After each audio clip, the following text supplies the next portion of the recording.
நம்ம ஊளி மீன் வாங்கிட்டு வந்திருக்கோம். அது தலைப்பகுதியெல்லாம் எடுத்து குழம்பு வெட்டுடலான்னு வச்சுருக்கேன். இப்போ மீன் குழம்புக்கு தேவையானது பார்க்கலாம். நம்ம கேரளா மாடலில் இன்றைக்கி மீன் குழம்பு வைக்கலாம். குழம்புக்கு தேவையான பொருள் வெட்டி வச்சுருக்கேன். வெங்காயம், தக்காளி, பூண்டு, பச்சை மிளகா, கருவேப்பிலை, கொத்தமல்லி. கேரளா மாடலில் வைக்கிறதுனால நம்ம தேங்காய் அரைச்சி வச்சுருக்கேன்.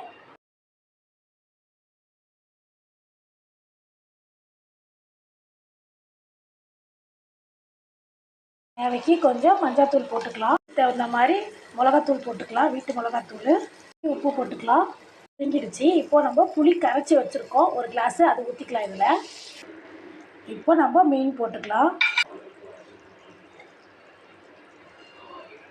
மீன் போட்டு கொஞ்சம் 2-3 கொதிக்கிட்டோம். இது இப்போ நம்ம தேங்காய் அரைச்சி வச்சதை பாலை ஊற்றிக்கலாம். அவ்வளோதான், நம்ம ஸ்டவ் ஆஃப் பண்ணிக்கலாம். கேரளா மீன் குழம்பு ரெடி.